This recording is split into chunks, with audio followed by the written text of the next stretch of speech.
ফির দরকে লাশ পালে আবু জাহেল উতবা ওয়ালিদ কাফের বেঈমান জাহান্নামের যেই তালায় যাবে, এই মুনাফিকেরা তার চাইতে তো 3 ডিগ্রি নিচে যাবে। এই মুনাফিক কাফেরের চাইতে খারাপ। যুগে যুগে ইসলামের গোড়া কেটেছে এই মুনাফিকেরা। আজকেও এই মুনাফিকেরা, মুসলমান দামদারি মুনাফিকেরা ইসলামের গোড়া কাটতেছে, কাফেরদেরকে সুযোগ করে দিচ্ছে। ঠিক কিনা বলেন? তাহলে আমরা ইসলামের জন্য রাজি আছি, জীবন দিতে রাজি আছি, শ্রম দিতে রাজি আছি, কাজ করতে রাজি আছি। আল্লাহ এর আনহু এই মুহাম্মদ সাল্লাল্লাহু আলাইহি ওয়াসাল্লামের সাহাবীরা আল্লাহর উপরে রাজি হয়ে গেছে, আমি আল্লাহ তাদের উপরে রাজি হয়ে গেছি। বলেন আলহামদুলিল্লাহ। সুতরাং সাহাবাদের ব্যাপারে কান্নুজুম বেআইহিম ইহতাদাইতুম ইহতাদাইতুম, এনারা বিতর্কের ঊর্ধ্বে, আস্তিক নাস্তিক সবাই মানে। তবে উমরের কাছে যাওয়ার আগে যে 3 জন আছে, আমি বাসার সাক্ষর সাথে তুলনা করেছি, এই 3 জনের জীবন এটাকে ইনকোয়ারি করা লাগবে, এই 3 জনকে পোস্টমার্টেম করা লাগবে। এনসাইক্লোপিডিয়া ব্রিটানিকা খুলুন, সেখানে সোনার অক্ষরে তারা লিখে রেখেছে একমাত্র ইসলাম, একমাত্র মুসলমান জাতি তাদের নবীকে কিয়ামত পর্যন্ত দুনিয়ার বুকে টিকিয়ে রাখার জন্যে নবীর সাথে সম্পৃক্ত হাদিসের বর্ণনাকারী 6 লক্ষ সোনার মানুষের জীবনকে সোনার অক্ষরে লিখে রেখেছে। হাদিস বর্ণনার সাথে যারা জড়িত, রেজাল্ট শাস্ত্র, রাবিয়া হাদিস, তাদের সংখ্যা 6 লাখ। এই 6 লাখের মধ্যে এমন একজন মানুষও নাই যিনি জীবনে একবার একটা মাত্র মিথ্যা কথা বলেছেন। জীবনে একবার একটা মিথ্যা কথা বলেছে এমন কোন রেকর্ড যার মধ্যে পেয়েছে তাকে বাদ, একটা মৃত্যু, তার থেকে হাদিস নেওয়া বলেন যাবে না, হাদিস নেওয়া যাবে না। আরেকজনকে ধরেছে, ধরে দেখছে সব দিক ভালো, জীবনে মাত্র একবার ওয়াদা খেলাপ করেছে, একবার, তার হাদিসও নেওয়া যাবে না, লিখাও যাবে না, গ্রহণও করা যাবে না, সংরক্ষণও করা যাবে না। তাইলে জীবনে একবার ওয়াদা খেলাপ করেছে, মিথ্যা কথা বলেছে। নাম্বার 3, আরেকজন জীবনে একবার মিথ্যা সাক্ষী দিয়েছে, মিথ্যা সাক্ষী জীবনে একবার 2 নম্বরই করেছে, একবার ওয়ান টাইম, ওয়ান রেকর্ড। সনদ এটাও বাদ, হাদিস এটাও বাদ, কারণ একজন মৃত্যু পাওয়া গেছে, একজন ওয়াদা খেলাপি পাওয়া গেছে। এইভাবে 6 লক্ষ মানুষ হাদিসের রাবি, তাদেরকে যাচাই বাছাই করে জীবনে একটাও ভুল নাই, একটাও মিথ্যা নাই, তার নামগন্ধও নাই। নাম্বার 4, এই 6 লাখের মধ্যে এমন একজন ব্যক্তি খুঁজে পাওয়া যায়নি যে ব্যক্তিটা চায়ের দোকানে বসে চা খেয়েছে, হারাম নয়, তবে তাকওয়ার খেলাফ। তাকওয়ার রাস্তা দিয়ে হাঁটতে হাঁটতে কুশাল খেয়েছে, কুশাল আক, রাস্তা হাঁটতে হাঁটতে, রাস্তা দিয়ে হাঁটতে হাঁটতে বুট চীনা বাদাম খাইছে, একটাও হারাম না, কিন্তু তাকওয়ার খেলাফ। এই 6 লাখের মধ্যে এমন একজন পাওয়া গেছে যে রাস্তা দিয়ে হাঁটতে হাঁটতে সোনা বুট খাইছে, এইটাও নেওয়া যাবে না। এই লোকটার মধ্যে তাকওয়ার অভাব আছে। এইভাবে বাদ দিয়ে যাচাই বাছাই করে যে 6 লাখকে ধরা হয়েছে হাদিস রিওয়ায়াতের সাথে, এরা সবাই ছিলেন সোনার মানুষ। জীবনে একটা গুনাহ এনাদেরকে স্পর্শ করতে পারেনি। নবীর নিখুঁত, নির্ভুল, নিরঙ্কুশ নবীর কথা, কাজ, সমর্থন, যেটাকে আমরা সুন্নাহ বলি, হাদিস বলি, এটা কত মজবুত সনদে সংরক্ষিত আছে নাকি নাই? আছে নাকি নাই? আজকের চুনতি, আজকের এই সিরাত মাহফিল অর্ধ শতাব্দীরও বেশি সময় পার হয়ে গেছে। ভাই আসলে আমি যোগ্যতা নাই, এলেম নাই, আমলও নাই, তার কাছে ধারেও নাই, তারপরও ব্যস্ততা আছে জীবনে। এই পর্যায়ে আমার মাহফিলগুলা সব আগেই সেটেলড হয়ে গেছিল। তো শাহ হুজুরের আরেক আওলাদ যিনি কানাডা থাকেন, কি নাম? কি? ইমাম বাইহাকি। ইমাম বাইহাকি এমন ভাবে আমাকে ধরেছে যে আপনাকে চুনৌতি আসাই লাগবে, এবার আসতেই হবে, আসতেই হবে। আমার আসার পিছনে সবচেয়ে বড় কোরবানি এই ইমাম বাইহাকির। জানি না জীবনে আরেকবার আসতে পারবো কিনা। এটাই জীবন, এটাই বাস্তবতা। এবারে আসুন, নবীর এই সুন্নাহর মধ্যে নামাজের মশলা আছে না নাই? সল্লু কামা রাআইতুমুনি, আমি যেইভাবে সালাত আদায় করি আমার থেকে নিয়ে নাও, এইভাবে সালাত আদায় করো। আমি যেইভাবে রোজা রাখি তোমরা এইভাবে রোজা রাখো। আমি যেইভাবে ইবাদত করি তোমরা সেইভাবে ইবাদত করো। সারাদিন ইবাদত বন্দিগি তো আছে, যুদ্ধ জেহাদের ব্যস্ততা। রাতে এসে এসার পরে খাওয়া দাওয়ার পরে আম্মা জান আয়েশা বলেন আমি শুয়ে যেতাম, স্বামী আল্লাহ নবী আমার পাশে শুইতেন।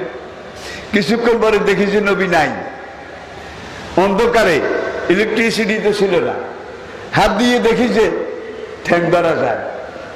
আমি বুঝলাম নবী নামাজে আছে। রাতে সালাতুল লাইল, কিয়ামুল লাইল, এক একটা রাকাত এত লম্বা হইতো, তার দুই পায় দামাত কাদামাই, তার পায়ের পাতা ফুলে মোটা হয়ে যেত, পায়ের এই জায়গা ফুলে কলা গাছের মতো হয়ে যেত। আমি মাঝে মাঝে চিন্তা করতাম যে এইভাবে ফুলেছে না জানি ফেটে যায়, না জানি ফেটে যায়। দিনে 70 বার কমপক্ষে তওবা করতেন, 70 বার। নবীর কি কোনো গুনাহ ছিল? ছিল? যদি থাকতো আল্লাহ বলেন মা তাকাদ্দামা মিন জামবিকা ওয়া মা তাআখার, গুনাহ তো আপনার নাই, থাকলেও আমি মাফ করে দিতাম। সাহাবায়ে কেরাম বললেন হুজুর আপনি সারা রাত এইভাবে নামাজ পড়েন, তাহাজ্জুদ পড়েন, এত তওবা করেন, কারণটা কি? ছোট্ট করে জবাব দিলেন আওয়ালাম আকুনা আবদান শাকুরা, আমার এই 3.5 শরীর কত বড় নেয়ামত। ভাই শরীরের উপরে যদি আজকে বয়ান করতে যাই তারও আরো 1 ঘন্টা লাগবে। কি আজকে যে এবাদত যদি বন্দি করেন, আপনার পুরা দেহ এটা এমন একটা মহামূল্যবান মেশিন, মাঝখানে একটা ডায়নামা আছে নাকি নাই? ডায়নামা বিশ্বাস হয় না বোধ হয়, হাত দিয়ে দেখেন না, ঝক ঝক ঝক ঝক এমন একটা বোধ হয় নাই? এটাকে বলা হয় হার্টবিট। হার্টবিট, হৃদয় স্পন্দন, বুকের দুপ দুপ, প্রত্যেকটা ঝক ঝক ঝক। আপনি যে খানা খেয়েছেন ওগুলো চর্বিত হয়ে রিফাইন হয়ে তারপরে দেখুন ভিতরে এমন একটা আলা করলে শাইন কাদিরের কুদরতি মেশিন আল্লাহ ফিট করে দিয়েছেন, প্রথম থলি থেকে দ্বিতীয় থলিতে যায়। এগুলা সব ভর্তা ভর্তা, পানীয় নয়, শক্তও নয়। এখানে গিয়ে এগুলা রিফাইন হয়। রিফাইন হওয়ার পরে রক্তগুলা একটা পাইপ দিয়ে হার্টের এখানে চলে যায়। রক্ত প্রথম হার্টে যায়, হার্টে যাওয়ার পরে হার্টের বাম দিকে যায়, বাম পাশে। এখানে যাওয়ার পরে একটা ডায়নামা আছে, ডায়নামাটা ঝপ ঝপ ঝপ এইভাবে যখন চলে তখন এই রক্তগুলো আবার শিরার ভিতর দিয়ে আপনার এই যে মাথা, এখানে 12 লক্ষ কোষ আছে। 12 লক্ষ। মৌমাছির বাসা দেখছেন? মৌমাছির বাসা দেখেননি বোধ হয়? দেখছেন মৌচাক? এখানে যে কোঠাগুলো আছে ঠিক এরকম আপনার এই মগজের ভিতরে 12 লক্ষ সেল আছে। প্রত্যেকটা সেলের সাথে একটা নার্ভ আছে, একটা রক্ত আছে, একটা টিউব আছে। সেখান থেকে শুরু করে শরীরের ভিতর দিয়ে আপনার মস্তক থেকে পিছনে এসে 2 দিকে 2টা রগ, হাত দিয়ে দেখেন 2 দিকে 2টা মোটা মোটা। এই 2টা রগকে আল্লাহ আপনার শির দ্বারা মেরুদণ্ডের ভিতরে ঢুকাই দিয়েছে। মেরুদণ্ডের ভিতর দিয়ে এই রগ 2টা নিচের দিকে গিয়েছে, গিয়ে আপনার কোটির দেশ এই পর্যন্ত গিয়েছে। আর মাঝখানে লক্ষ লক্ষ লক্ষ লক্ষ এই রগের সাথে লিঙ্ক লাইন, খাল নাল টিউব এগুলো দিয়ে যত পশম ততটা নার, ততটা রগ, প্রত্যেকটা পশমের সাথে একটা রগ আছে। এই রগ দিয়ে পশমটাকে খানা খাওয়ায়, রক্ত পাচার করে। যদি এই পশমগুলাতে রক্ত পাচার না হইতো, এগুলা সব পড়ে যেত, ঝরে যেত, মরে যেত। ঠিক কিনা বলেন? আরো মজার কথা আছে ভাই, এখানে যে পশমগুলো, এগুলা প্রত্যেকটা পশমের সাথে একটা টিউব আছে, রগ রগ রগ শুনেন তো আপনারা কি বলেন? রগ। এই রগ দিয়ে পশমের খানা দেয়। মাথার চুল একই খানা, একই ব্লাড, একই গ্লুকোজ, একই ভিটামিন, একই খাদ্য থেকে তৈরি। প্রত্যেকটা পশমকে খাদ্য সরবরাহ করা হয়।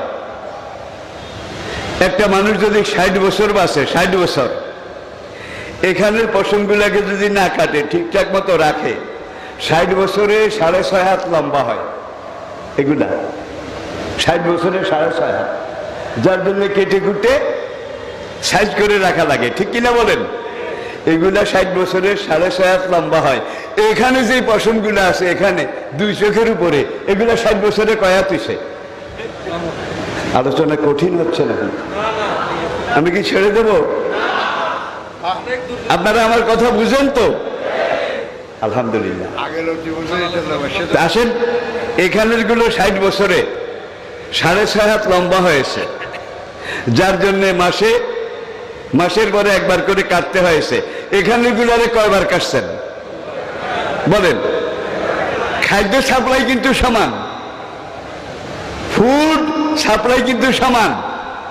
এরপরে আসেন, এখানে যে পশমগুলো আছে সারা গায়ে, এগুলো তো পশম এগুলার মতো, এগুলো তো একটা রগ আছে, একটা সাপ্লাই টিউব আছে, এগুলোতেও আছে। তাহলে এই উপরে এগুলা 60 বছরে 6.5 হাত হইল। এইভাবে যদি এগুলোও 6.5 হাত হইত, এগুলোও 6.5 হাত হইত, এগুলোও 6.5 হাত হইত, এগুলোও 6.5 হাত হইত, আপনি মানুষ হইতেন না ছাগল হইতেন? কি তাই যে একই খাদ্য, একই ফুড প্রাইস। আল্লাহ আপনাকে এই হার্টের এখান থেকে মগজ হয়ে সাপ্লাই করে। মাঠের কিছু ফসল 60 বছরে 6.5 হাত লম্বা হয়েছে, আর কিছু ফসল কি 1 কর।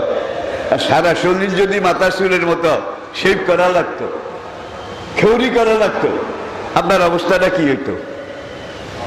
প্রিয় ভাইরা, আসুন আবার সিরত, নবীর সিরত। আমি আগেই বলেছি, সাহাবায়ে কেরাম তাদেরকে দিনের বেলায় ঘোড়ার পিঠে জিহাদের ময়দানে দিন কায়েমের, আল্লাহ সন্তুষ্টি লাভের জন্য, ইয়াবতাগুনা ফাদলাম মিনাল্লাহ ওয়া রিদওয়ানা, আল্লাহ সন্তুষ্টি লাভের জন্য দিনে তারা ঘোড়ার পিঠে, রুকমান আল লাইল, রাতে তারা নামাজের মুসল্লায়। এখন এই যুগও আছে, একদল কি শুধু দিনের বেলায় ঘোড়ার পিঠে পাওয়া যায়, রাতে নামাজের মুসল্লায় পাওয়া যায় না। কি আরেক দল মুসলমানকে নামাজের মুসল্লায় পাওয়া যায়, কিন্তু ঘোড়ার পিঠে দিন কায়েমের ময়দানে পাওয়া যায় না। কিন্তু সাহাবায়ে কেরামের যেই বৈশিষ্ট্য, আপনাকে দোনোদিক ব্যালেন্স, ভারসাম্যতা রক্ষা করতে হবে। নবী সাহাবায়ে কেরাম আমাদেরকে শিখিয়েছেন, দিনের বেলা আমরা দায়ী আল্লাহ হব, আমাদের কাজ হবে দাওয়াত ইলাল্লাহ, আমাদের কাজ হবে আনাকিমুদ্দিন ওয়ালা তাতাফাররাকু। প্রত্যেক মুসলমানের উপরে ফরজ আল্লাহর জমিনে আল্লাহর দিন কায়েম করার চেষ্টা করা। আপনার মধ্যে কেউ কেউ আসেন, আপনি তো আমাকে মরার বুদ্ধি দিছেন। আমি কি দেশ খারাপ, সময় খারাপ, এখন ইসলাম কায়েম করার কথা কইয়া মায়ের খামু নাকি?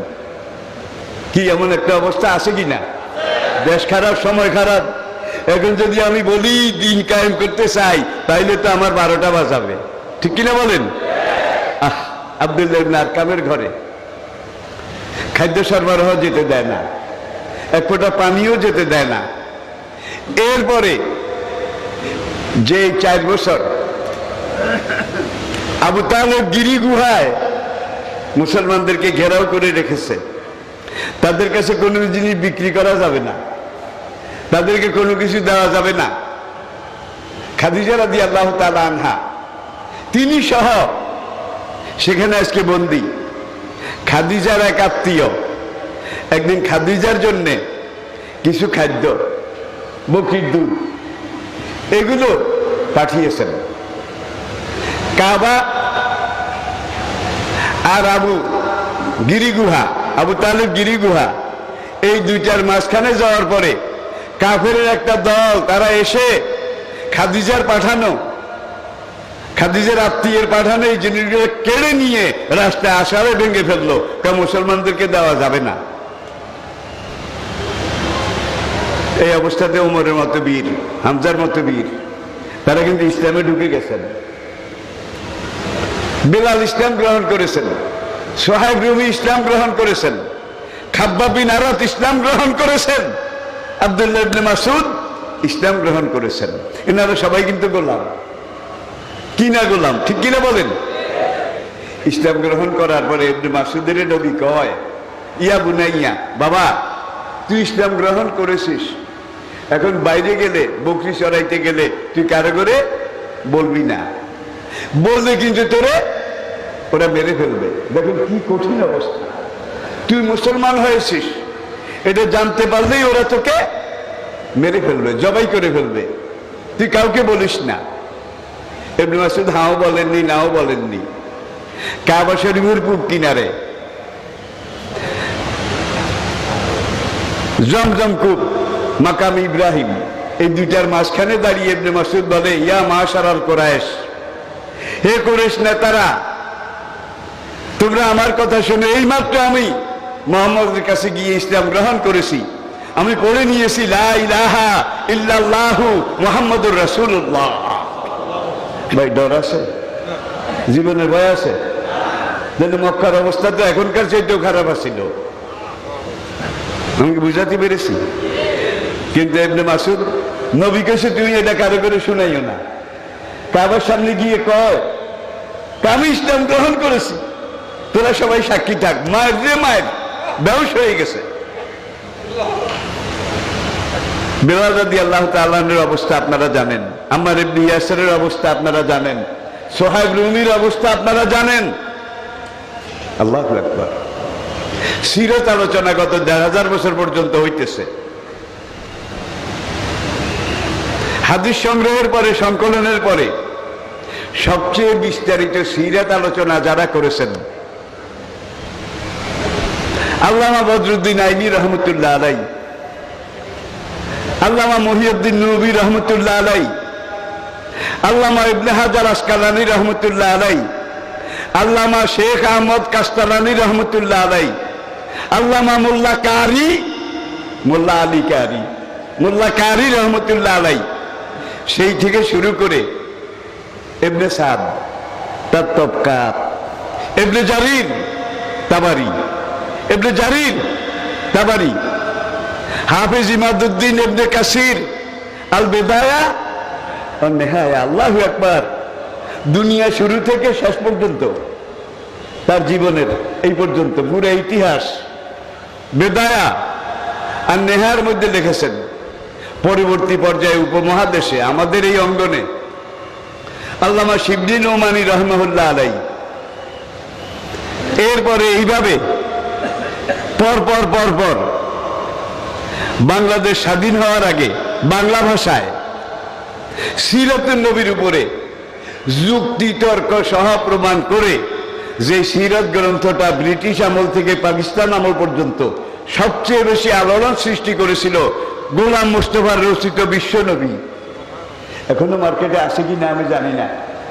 বিশ্বনবী, কথায় বলে পুরান চাল ভাতে বাড়ে, পুরান চাল। এরপরে বিশ্বনবীর পরে সিরাত চর্চার, এখানে আমরা দেখি বাংলাদেশে সিরাত চর্চার ব্যাপারে, সিরাত সংগ্রহণের ব্যাপারে কয়েকটা পাবলিকেশনস, আধুনিক প্রকাশনী থেকে শুরু করে মদিনা পাবলিকেশনস, একজন মাত্র ব্যক্তি আল্লামা মাওলানা মহিউদ্দিন খান রাহমাহুল্লাহ আলাই সিরাতের যে খেদমত করেছেন, এটা বলে কয়ে শেষ করা যাবে না। আর এই সিরাতের চর্চা, সিরাতের আলোচনা, লিখন, পঠন, পর্যবেক্ষণ শুধু বাংলাদেশে হয়, সারা দুনিয়াতে হয় না। হয় না? শুধু বাংলা ভাষায় হয়, অন্য কোনো ভাষায় হয় না? হয়। শুধু বাংলা ভাষায় নয়, দুনিয়াতে যতগুলো আন্তর্জাতিক ভাষা আছে সব ভাষায় সিরতের আলোচনা হয়েছে, হচ্ছে এবং হবে। তার চেয়ে বড় কথা হলো ১,৫০০ বছর পর্যন্ত কোরআনের ব্যাখ্যা করা হচ্ছে, ১,৫০০ বছর পর্যন্ত সিরত এটা পর্যালোচনা করা হচ্ছে। সিরত আলোচনা বোধহয় শেষ হয়ে গেছে, এইমাত্র শুরু, এইমাত্র শুরু, শেষ হওয়া তো দূরের কথা। এগুলো এমন মহাসমুদ্র, এর কোনো তল নাই, কোনো সীমা নাই, পরিসীমা নাই। কালজয়ী, চিরন্তন, চিরশাশ্বত, চির অম্লান, চির অব্যয়, চির অক্ষয়। কোরআনকে আলোচনা করে ১,৫০০ বছরে শেষ হয়ে গেছে নাকি? দুনিয়াতে সবচেয়ে পড়া হয় কোন কিতাবটা? সবচেয়ে বেশি পড়া হয় এই কোরআন, ঠিক কিনা বলেন? ল্যাটিন আমেরিকা থেকে একজিল কোরআন নিয়ে আসেন, আর ঢাকা ইন্ডিয়া লাইব্রেরি থেকে একজিল কোরআন আনেন, এনে মিলান। দুইটা বোধ হয় দুই রকম নাকি একরকম? আচ্ছা, তাও রাজবুর ইঞ্জিন একই বাজার থেকে আপনি কিনেন, দেখবেন যে এক এক সংস্করণ এক এক রকম, এক এক এডিশন এক এক রকম। একটার সাথে আরেকটার মিল থাকা দূরের কথা, দূরতম সম্পর্কও নাই। আজকের আধুনিক বিজ্ঞান, মডার্ন সায়েন্সের সবচেয়ে বড় আবিষ্কার কম্পিউটার।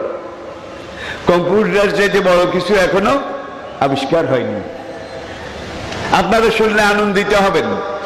আজকের বিজ্ঞানের সবচেয়ে বড় আবিষ্কার কম্পিউটার, বিজ্ঞান পর্যন্ত কোরআনের কাছে সারেন্ডার করেছে। পুরা কোরআনকে কম্পিউটারাইজ করেছে। করার পরে তারা দেখেছে একটা সূরার মধ্যে শুরু হইল আলিফ লাম মিম, বাকারা, আরো আছে সামনে। এই সূরাটার মধ্যে আলিফ যতবার আছে, সূরা বাকারা প্রায় ২.৫ পারা, আলিফ যতবার আছে আলিফের যোগফল ১৯ দিয়ে ভাগ দিয়েছে, মিলে গেছে। লাম যতবার আছে লামের যোগফল এই ১৯ দিয়ে ভাগ করেছে, মিলে গেছে। মিম যতবার আছে মিমের যোগফল ১৯ দিয়ে ভাগ করেছে, মিলে গেছে। কোরআনের প্রথম আয়াত বিসমিল্লাহির রহমানির রহিম, এটা কোরআনের আয়াত, কিন্তু দেখুন আবার এবারে বাইরে ছুঁয়েন না। সূরা নামল, ইন্নাহু মিন সুলাইমানা ওয়া ইন্নাহু বিসমিল্লাহির রহমানির রহিম, এটা কোরআনের একটা আয়াত। এখানে আরবি অক্ষর ১৯টা, মনে রাখবেন কয়টা? ১৯টা।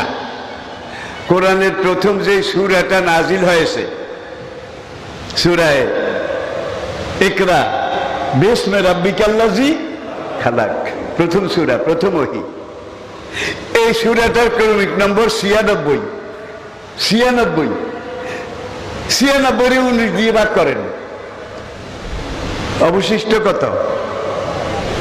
এতক্ষণ লাগে? ৯৬ ১৯ দিয়ে ভাগ করেন,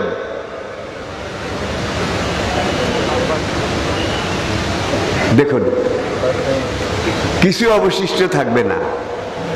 এরপরে ইকরা বিস্মে থেকে শুরু করে ৫ নম্বর আয়াত, আল্লামাল ইনসানা মা লাম ইয়ালাম, এই ৫ আয়াত প্রথম ওহী। এই ৫ আয়াতে যতগুলো আরবি অক্ষর আছে এগুলো যোগফল ১৯ দিয়ে ভাগ করলে মিলে যায়। ইয়াসিন আরেকটা সূরা মুকাত্তাব, এই সূরাটার মধ্যে ইয়া যতবার আছে তার যোগফল ১৯ দিয়ে ভাগ করলে মিলে যায়। সিন যতবার আছে সিনের যোগফল ১৯ দিয়ে ভাগ করলে মিলে যায়। ৩০ পারা কোরআনে কাওমে লূতের কথা আল্লাহ পাক ১৩ জায়গায় উল্লেখ করেছেন। কত জায়গায়? কত জায়গায়? ১৩ বার। বিভিন্ন আম্বিয়া কেরামের ধারাবাহিক ইতিহাস আছে। লূত একমাত্র নবী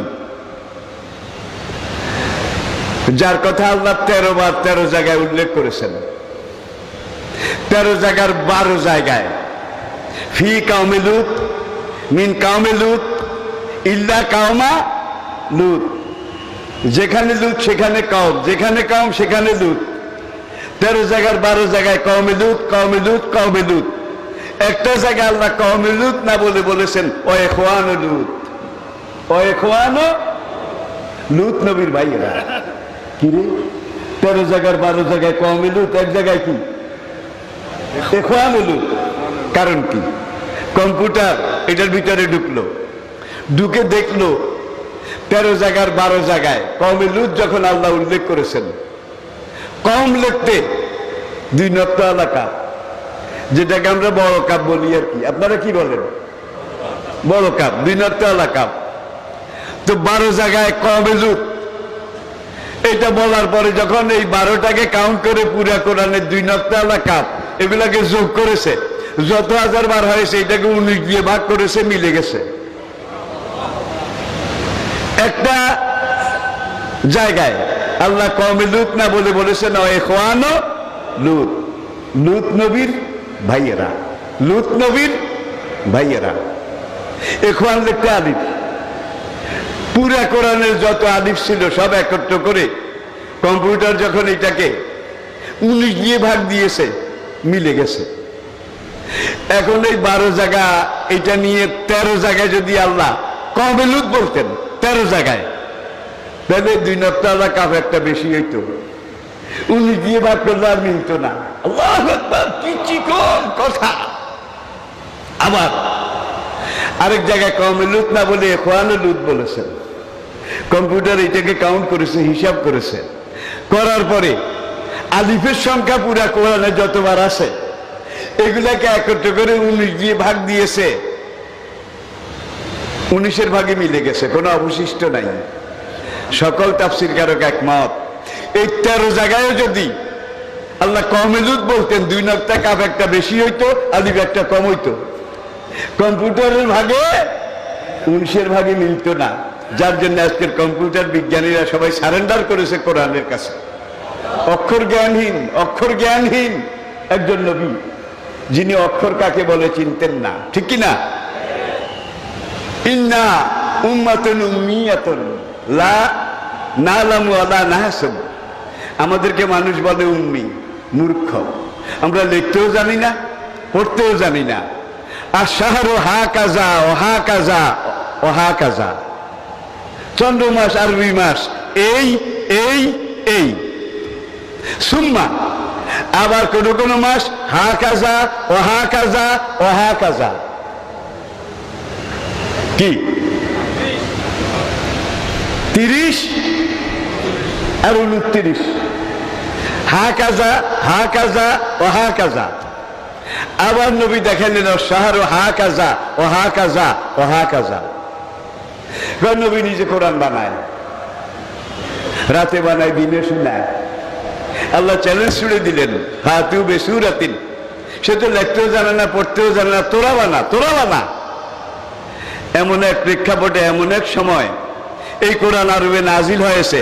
কাব্য চর্চা, ভাষার জ্ঞান, শব্দের গ্রন্থ না, ভাবের দোত না, সুরের ব্যঞ্জনা।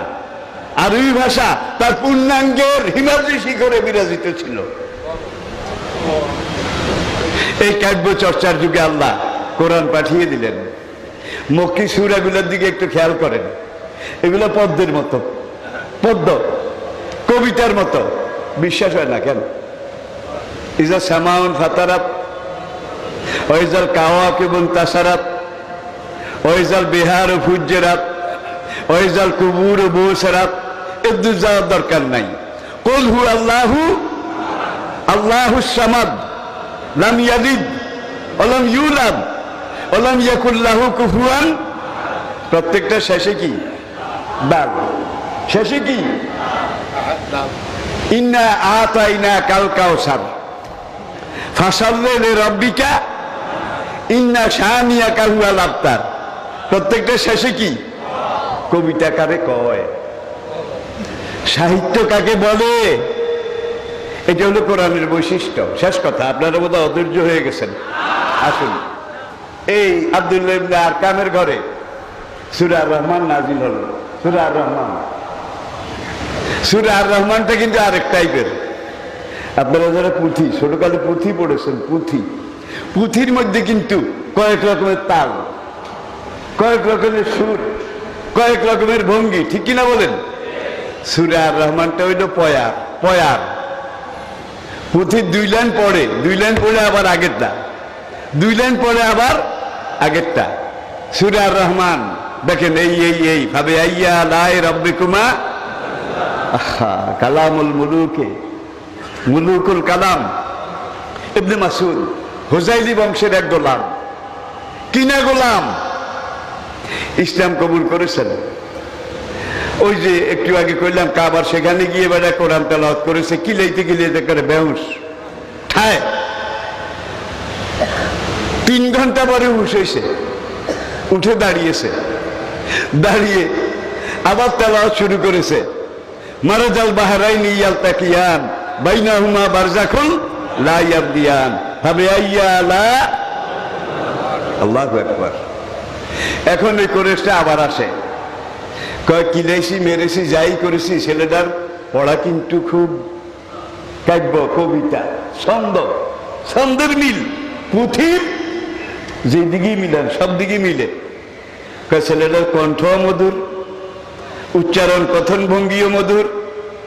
ইন্না মিনাল বায়ানে লা সেহরা, কোন কথা যদি এবারে মধুর হয় মানুষের উপরে জাদুর আসর করে, ঠিক কিনা বলেন?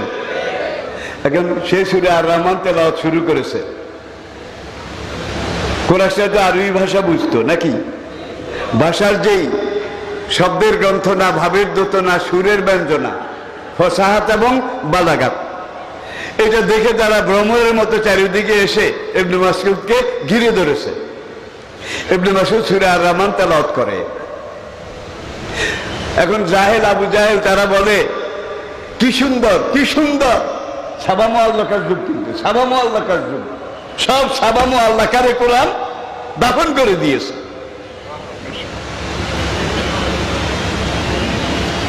এখন 1 লাইন তেলাওয়াত করে, ফাবিআইয়া আলাই রাব্বিকুমা, ইদা বিদায় পয়ার সুরে। ওরা বলে হ্যাঁ ঠিক, এইটা ঠিক। একবার কাবার চত্বর ভরে গেছে। আবু জাহেল হুজুর কিন্তু সেখানে নাই। উতবা আছে, উলিদ আছে, মগিরা আছে, রবিয়া আছে, সাহেবা আছে, বড় হুজুর নাই। এখন সবাই ইবনে মাসউদের হ্যাঁ আরো বড়, কি সুন্দর, হ্যাঁ ক। এখন আবু জাহেলের ক্যাডার 2 জন, ক্যাডার বুঝেন তো? আগে না বুঝলো, এখন বুঝা উচিত। ক্যাডার 2 জন এখানে কতক্ষণ দাঁড়িয়ে, যেইভাবে পাবলিক আসতেছে, আমজনতা আসতেছে, দেখা যায় পুরা আরব, পুরা মক্কা মুহাম্মদের পায়ের নিচে চলে যাবে। কি জাদু! যারা কোরআন গ্রহণ করেনি তারাও এইভাবে ঝাঁক বেঁধে কোরআন শুনে আর বলে ভালা, আল্লাহ ঠিক, আল্লাহর কসম ঠিক। আল্লাহু আকবার। আবু জেহেলের ঘরে গিয়ে দেখে, ঘরটা চিনছেন তো? মারোয়া পাহাড়ের পূর্ব দিকে, গাজা মার্কেট আর মারোয়া পাহাড়ের মাঝখানে, হুদুদে হারামে, চারিদিকে লেট্রিন আছে, দাওরাত মিয়া, কাকুস, টয়লেট, সবগুলো 1 তালা। কিন্তু আবু জাহেলের বাড়ির এটা 2 তালা, সবচেয়ে বড়। ইসলামের বিরোধিতা করেছিস, কোরআন নবীর বিরোধিতা করেছিস, মুসলিম জাতির বিরোধিতা করেছিস, হায় তোর লাশটা খুঁজে পাওয়া যায় নাই। বুখারী কিতাবুল মাগাজি, আরবাউ ওয়াইশরুনা মিন সানাদিদে কুরাইশ, ওদের কবর বদরের কুয়ায়। এখন আবু জেহেলের বৈঠকখানা দারুন নাদওয়া, যেখানে বসে ইসলামের বিরুদ্ধে যত পরামর্শ ষড়যন্ত্র, দারুন নাদওয়া। আবু জাহেলের বাড়ি পুরাটা লেট্রিন। ইসলামের বিরোধিতা করেছিস, সারা জীবন ইসলাম অনুসারীদেরকে মিনকুল্লু ফাজ্জিন আমিক, দুনিয়ার প্রত্যন্ত অঞ্চল থেকে দাওয়াত দিয়ে এনে তোর কলিজার উপরে হাগাবো, তুই পারলে ঠেকাইস। হাগে না বোধ হয়। আর second leader Omar, first leader Abu Jahel, Amr Ibnul Hikam, আর সেকেন্ড লিডার ওমর। নবী তাহাজ্জুদের পরে সাহাবায়ে নিয়ে দোয়া করেন, আল্লাহুম্মা আইয়িদিল ইসলামা বিআহাদিল উমরাইন। বড় দুর্দিন, দুঃসময়, কথাও কইতে পারি না, যারে যেখানে পারে ধরে মারে। আল্লাহ, মক্কা 2 জন ওমরের একজন, 2 ওমরের 1 ওমর তুমি ইসলামের দলে এনে দাও। ওমর ইবনুল খাত্তাব, ওমর ইবনুল হিশাম আর ওমর ইবনুল খাত্তাব। হয় হিশামের বেটা ওমর আবু জাহেল, অথবা ওমর ইবনুল খাত্তাবের ছেলে ওমর। এক নম্বর লিডারকে আল্লাহ কবুল করেন নাই, 2 নম্বর লিডারকে আল্লাহ কবুল করেছেন। ঠিক কিনা? কে কে? উমর ইসলাম গ্রহণ করেছেন। এখন হজরের সময় হয়ে গেছে, নবী বলেন তোমাদের যাদের ওযু নাই বাইরেও না, এখানে তো ইমান করে টোরে তারপরে আসো আমরা নামাজটা পড়ি কোন রকম, যে যেভাবে পারো। উমর কিন্তু একটু আগে ইসলাম গ্রহণ করেছে। এখন দেখে যে মুসলমানরা তো ইমান করে কেমন ডর ডর, চারিদিকে চায়, ডাগর ডাগর চোখ, বিহ বলছে হারা। উমর বলে ইয়া রাসূলুল্লাহ, সালাত কিভাবে আদায় করলে পারফেক্ট হয়, পরিপূর্ণ হয়, ভালো হয়? আমারে কম। ভালো তো কাবা শরীফে গিয়ে জামাত করে পড়লে সবচেয়ে ভালো হয়। উমরে কয় ইয়া রাসূলুল্লাহ, তাহলে ভালোটা থাকতে আমরা মন্দটা ছোটটা করবো কেন? চলেন কাবা ঘরে গিয়ে আজান দিয়ে জামাতে সালাত আদায় করব। দেখছেন ভাই, নবী বলেন সময় খুব খারাপ। এখন এদেরকে নিয়ে বের হলে হাতে গোনা কয়েকজন মুসলমান মাত্র, 40 নম্বর, হ্যাঁ হাতে গোনা কয়েকজন, ওরা তো মারবে। উমরকে ইয়া রাসূলুল্লাহ, এতদিন উমর ওদের দলে আসিল এই জন্য মেরেছে, এখন উমর মুসলমানের দলে, কত দামে কত চাল হয় দেখিয়ে দেব, বের হন কাবাতে গিয়ে আজান দিয়ে সালাত আদায় করবো। আল্লাহু আকবার।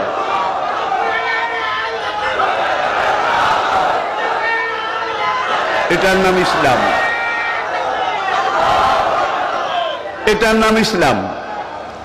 এখন ওমর আগে হামজাকে রাখছে কিসে? 2 পাশে 2 কারা, 2 কোন বিট থাকলে আয়। আল্লাহ নবী উমরের পিছনে, নবীকে উমরের পিছনে রাখছে, সামনে দেয় নাই, কে জানি কি করে। আবার কাফের 1-2টা পাথর লইয়া আগে সে মারবে। উমর তলোয়ার নিয়ে হুক্কান দেয়, জু अपनी माँ को बच्चा की लिए रो लाने चाहते हो, वो उमर के सामने आ जाओ। তোমাদের মধ্যে যে ব্যক্তি তার মাকে পুত্র শোকে কান্দাইতে চাও, সে উমরের সামনে এসে যাও।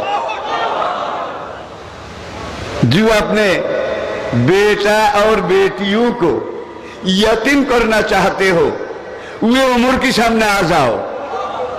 হে মক্কার বিরোধী কুরাইশরা, তোমাদের মধ্যে যে বা যারা তার সন্তানদেরকে এতিম করতে চাও, সে উমরের সামনে এসে যাও। আল্লাহু আকবার। কাফেররা খাইছে, এতদিন মুসলমানদেরকে যেভাবে কিলাইছিলাম এখন এত সহজ না, ঠিক কিনা বলেন? আল্লাহু আকবার, আল্লাহু আকবার। প্রিয় দিনী ভাইয়েরা, holy Quran is the super book of the world, Holy Prophet is the Superman of the world. Encyclopaedia Britannica খুলে দেখুন। এবারে আরেকটা কথা বলে শেষ করছি, আপনাদের হয়তো অসুবিধা হচ্ছে, আর একটা কথা বলে আমি শেষ করছি। সিরাত চর্চা পুরা দুনিয়াতে আলহামদুলিল্লাহ অতীতের চেয়ে এত বেশি হচ্ছে। শুধু মুসলমান নয়, অমুসলমানরাও The 100 Maurice Bucaille, The 100 Michael Hart, এই লোকটা ইহুদি। এই লোকটা 100 জনের জীবনী লিখেছে গত 1000 বছরের। 100 মনীষীর জীবনী লিখে 1 নম্বরে ইসলামের নবী মুহাম্মদ সাল্লাল্লাহু আলাইহি ওয়াসাল্লাম তার জীবনীটা লিখেছে 1 নম্বরে, নাম্বার 1। তখন ইহুদিরা খ্রিস্টানরা এই বেচারে ধরছে, আপনি একজন ইহুদি, সম্পাদনা বোর্ড হইল খ্রিস্টান, মোহাম্মদ হল ইসলামের নবী, আপনি মুসা আলাইহিস সালামকে 1 নম্বরে রাখা দরকার ছিল ইহুদি হিসাবে, না হইলে সম্পাদনা বোর্ড ঈসাকে প্রথমে রাখা দরকার ছিল। মুসারও রাখলেন না, ঈসারও রাখলেন না, মুহাম্মদ সাল্লাল্লাহু আলাইহি সাল্লামকে 1 নম্বরে রাখছেন, কারণ কি? তখন মাইকেল হার্টস বলেছে, আমি 100টা লোকের জীবনী নিখুঁত নির্ভুল রেফারেন্স থেকে আমি নিয়েছি, নেওয়ার পরে আমি দেখেছি মুহাম্মদ একমাত্র শুধু নবী নয়, নেতা, শুধু ব্যক্তি নয়, সেনাপতি। as a religious teacher, as a founder, as a ruler, as a leader, as a commander, as a lawgiver, as a lawmaker, Muhammad. Allah believes him is the superman of the world. জগতের সর্বোচ্চ পূর্ণাঙ্গ মানুষ যিনি, তিনি নবী মুহাম্মদ সাল্লাল্লাহু আলাইহি ওয়াসাল্লাম। সবাই বলেন আলহামদুলিল্লাহ, সবাই বলেন আলহামদুলিল্লাহ। প্রিয় ভাইরা, সেই নবী আমাদের নবী, সেই নবীর নেতৃত্বে সাহাবায়ে কেরাম রক্ত দিয়ে জীবন বাজি রেখে কোরআনের সমাজ ব্যবস্থা, সিরতের সমাজ ব্যবস্থা কায়েম করেছেন। যে আরবে 30 জন লোক সবাই জমিদার, মাঝখানে বাকি যারা আছে সব লকিরকা ফকির, রিক্ত নিঃস্ব, কিচ্ছু নাই, ওদের গোলাম, হুকুমের চাকর। এদের পায়ে শিকল দিয়ে গরু ছাগলের মতো বাঁধে। সেখানে ইসলাম কায়েম হলো। হওয়ার পরে দেখা গেল জাকাতের টাকা নিয়ে মানুষ রাস্তায় রাস্তায় হাঁটে। জাকাত খাওয়ার মতো একজন গরিব সেই জজিরাতুল আরবে খুঁজে পাওয়া যায় নাই। এর আগে কিন্তু সবাই উপোস ছিল। বাংলাদেশে কি টাকা পয়সা কম আছে? ভাই, দেশে যা আছে, রোলিং মানি যা আছে, তার 1000 লক্ষ গুণ বিদেশে চলে গেছে, ঠিক কিনা বলে? চলে যাওয়ার পরে এবার ভান্ড খালি, এবার ব্যাংক খালি। এক একজনে কত হাজার লক্ষ কোটি টাকা নিছে, এটার কোনো। সবচেয়ে ভালো দেশপ্রেমিককে স্বদেশের টাকা বিদেশে নিয়ে জমা করিল যে, এর মতো দেশপ্রেমিক ইতিহাসে নাই। টাকাগুলো দেশে রাখতি, ওরা কপালে একটা ইন্ডাস্ট্রি, 2টা কারখানা করতি, তুইও খাইতি, গরিব দুঃখীরাও করে টোরে খাইতো। টাকাগুলো বিদেশে নিয়ে গেলি, আর দিন দিন এইভাবে যে সুযোগ পায় সেই নেয়, যে সুযোগ পায় সেই নেয়, নিতে নিতে নিতে নিতে এখন দেশটা দিগম্বর। কি এগুলো কি রাজনৈতিক কথা? দেখুন, যেন ভুল বুঝবেন না, আমি রাজনীতি নিয়ে ইদানিং কথা বলি না, শুধু সিরত নিয়ে, বাস্তবতা নিয়ে আমি কথা বলার চেষ্টা করি। সবচেয়ে বড় হিসাবীকে, হিসাবী একখানা বিলেট যতনে রাখিয়া 2 মাস কামাইল যে, এর মতো হিসাবী আর বোধহয় বুঝাইতে পারি নাই। সবচেয়ে বড় হিসাবীকে একখানা বিলেট যতনে রাখিয়া 2 মাস কামাইল যে, এর মতো হিসাবী কিন্তু বিলেট একখান দিয়ে 2 মাস কামায় কেন? সবচেয়ে ভালো ক্যামেরাম্যানকে তরুণী আসিলে তড়িৎ গতিতে তসবির খিসে যে, সবচেয়ে এক্সপার্ট ক্যামেরাম্যান, সবচেয়ে পারফেক্ট মানুষ কে? নবী মুহাম্মদ রাসূল সাল্লাল্লাহু আলাইহি ওয়াসাল্লাম কোরআনে ট্রেনিং দিয়ে যে মানুষগুলোকে বানিয়েছিলেন, সবচেয়ে পারফেক্ট মানুষ সে। প্রিয় দিনী ভাইয়েরা, পরিশেষে যেই কথাটা বলে আমি শেষ করতে চাচ্ছি, দুনিয়ার অবস্থা আজকে বেশি ভালো নয়। গজওয়ায়ে হিন্দ কিন্তু কাছে, গজওয়ায়ে হিন্দ কিন্তু কাছে। গজওয়ায়ে হিন্দ শেষ হয়ে যাবে, ইমাম মাহদী আসবেন। ইমাম মাহদী আর ঈসা আলাইহিস সালামের আগমন কিয়ামতের আগে নবী 70টা ভবিষ্যৎবাণী করেছেন। কয়টা? 70টার মধ্যে 65টা হয়ে গেছে, মাত্র কয়টা? 5টা বাকি আছে, ঠিক কিনা বলেন? দাজ্জাল তামিমের দাড়িকে বলেছে, আমি যখন পৃথিবীতে যাব, বাইশানের খেজুর বাগানে কোনো খেজুর থাকবে না। আমি যখন পৃথিবীতে যাব, সি অফ গ্যালিলি, তাবরিয়া উপসাগরে পানি থাকবে না। আমি যখন পৃথিবীতে যাব, জোগাড়ের কূপ শুকিয়ে যাবে। তাইলে প্রথম বাইশানের খেজুর বাগান, এটা হলো জর্ডান ফিলিস্তিনের মাঝখানে, তাবরিয়া উপসাগরের উত্তর পাড়ে বিশাল একটা বাগান, জর্ডান আর ফিলিস্তিনের মাঝখানে। এত খেজুর সেখানে হইতো, পুরা আরব জজিরা এই একটা বাগানের খেজুর খেয়ে শেষ করতে পারতো না, বিদেশিদেরকে পাঠিয়ে দেওয়া লাগতো। দাজ্জাল বলেছে আমি যখন পৃথিবীতে যাব, মুসলিম শরীফের হাদিস, তামিমে দারির হাদিস, বাইশানের খেজুর বাগানে খেজুর থাকবে না। আজকে আপনারা গুগল সার্চ করেন, যুবক ভাইয়েরা মোবাইল হাতে নিয়ে শুধু হারে টাপ্পা হারে টাপ্পা, কার মন জিরে বাজে রিনি ঝিনি ঝিনি, মনে হয় যেন তারে চিনি ওগো চিনি। কত নাচ, কত গান, কত নর্তকী, কত নায়িকা, কত গায়িকা, কত রকমের রং বেরং, ঠিক কিনা বলেন? কিন্তু এই মোবাইলের মধ্যে খারাপ দিকটা আছে, ভালোর দিক তার চেয়ে বেশি আছে। গুগল সার্চ করেন, উইকিপিডিয়া সার্চ করেন।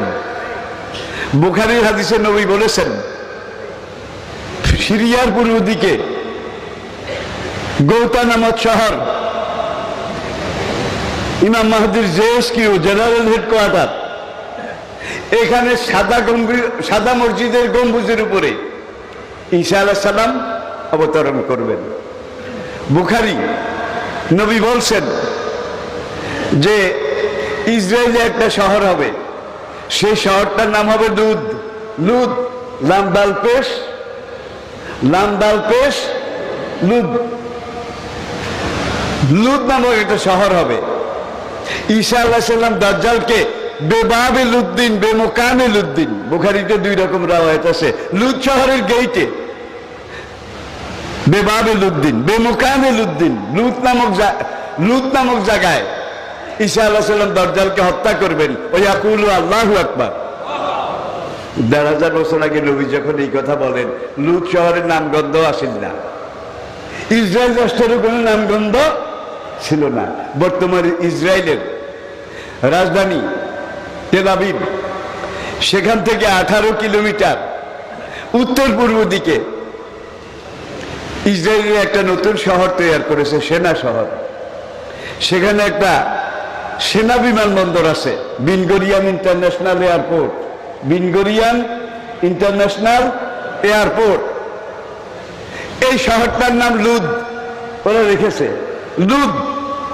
এই শহরের দিকে ঢুকতে হলে ফিলিস্তিনের দিক থেকে, জর্ডানের দিক থেকে, ট্রান্স জর্ডানের দিক থেকে ঢুকতে হলে এখানে তারা শ্বেত পাথরের একটা গেট বানিয়েছে, শ্বেত পাথরের। গুগলে দেখেন, নবী হাদিসে যা বলছে গুগলে দেখেন। শ্বেত পাথরের গেটটায় বাইরের পিঠে তারা লিখেছে the king of piece will emerge here. আমাদের শান্তির দূত দাজ্জাল এই গেট দিয়ে প্রবেশ করবেন।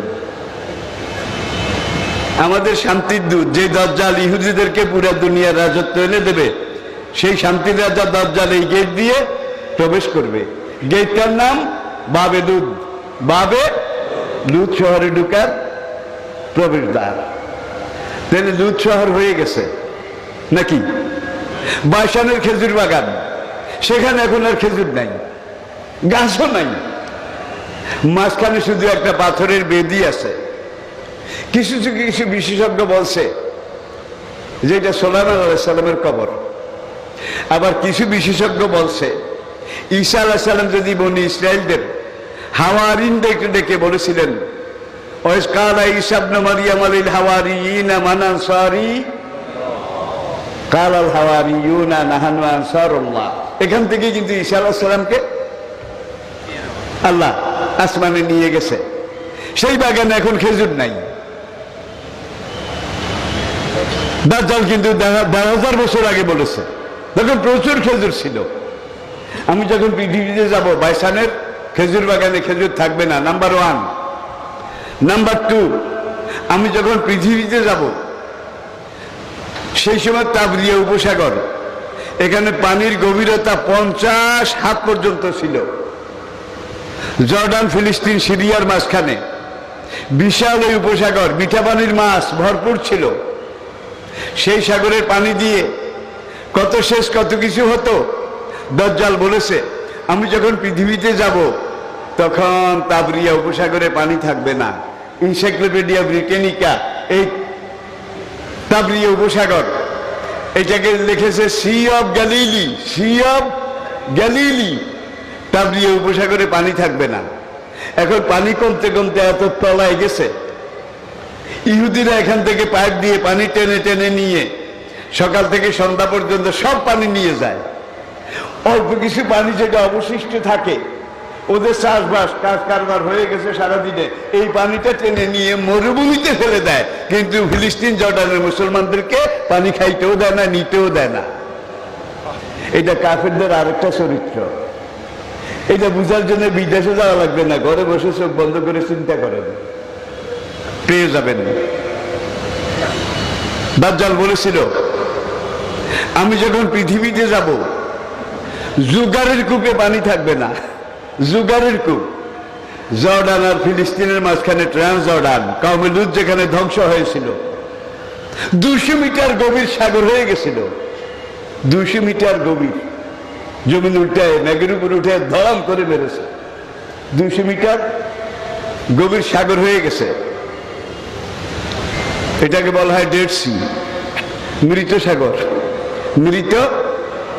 লূত আলাইহিস সালাম যখন ফিলিস্তিন থেকে চাচা ইব্রাহিম আলাইহিস সালামের নির্দেশে ট্রান্স জর্ডানের দিকে হিজরত করে আসলেন দ্বীনের তালিম, দ্বীন প্রচারের জন্যে, তখন তার সাথে পরিবারে 4 জন লোক। লূত নিজে একজন, লূতের বিবি একজন, 2টা মেয়ে। বড় মেয়েটার নাম রাবা, রাবা।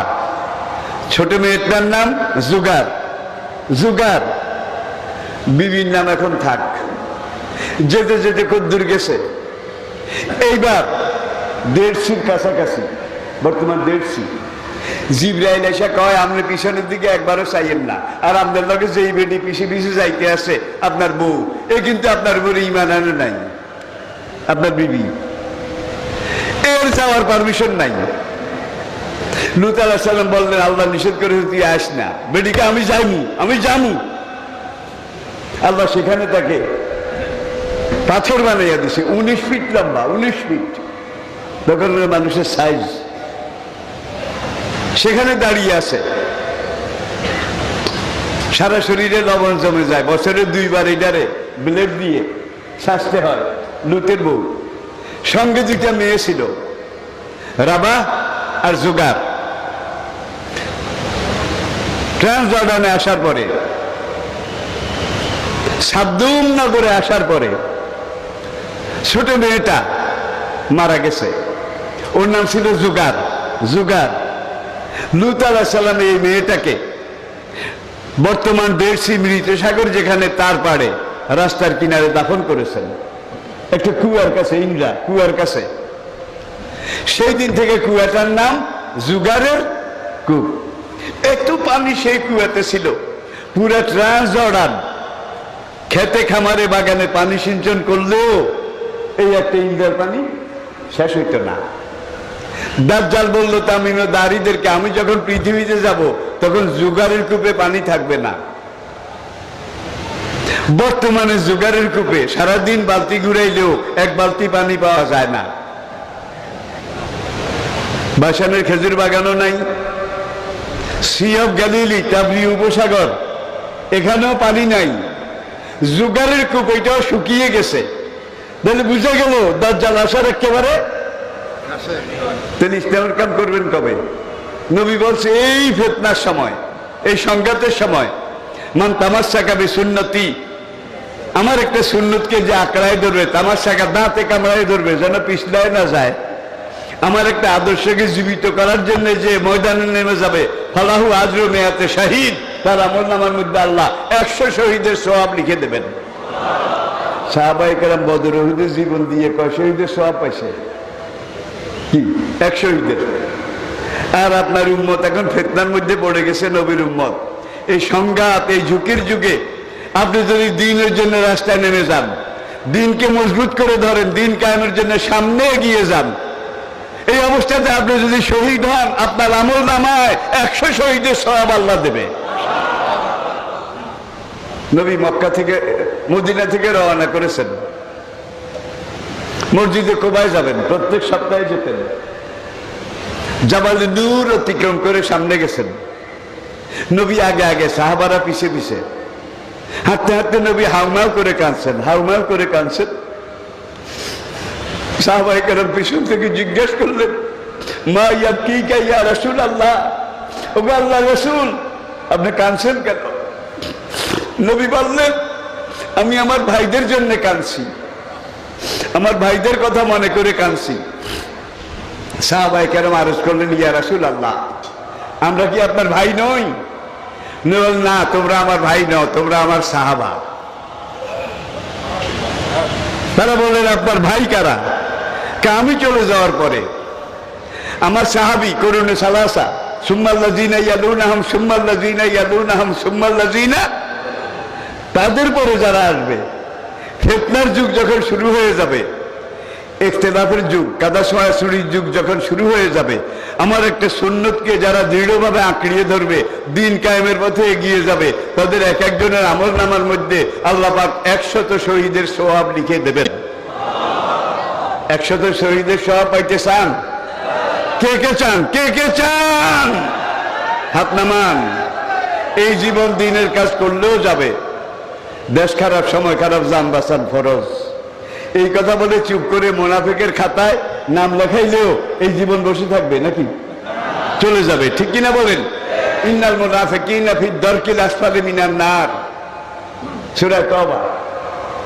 হাসরের দিন আবু জাহেল, উতবা, ওলীদ, মুগীরা, রবিয়া, আবু লাহাব জাহান্নামের যেই তবকায় যাবে, মুসলমান নামধারী এইসব মুনাফিক, সুবিধাবাদ জিন্দাবাদ, হালুয়া রুটি যেখানে আমরা আসি, এই মুনাফিকেরা ইমামে হামজা শহীদের সাথে, আমার ইবনে ইয়াসিরের সাথে আমাদের জান্নাত নসিব করে দিও। সাহাবায়ে কেরামের সাথে আমাদের হাসর নাসর নসিব করে দিও।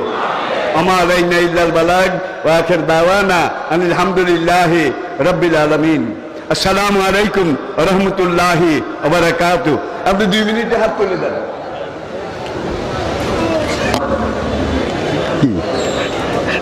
দূর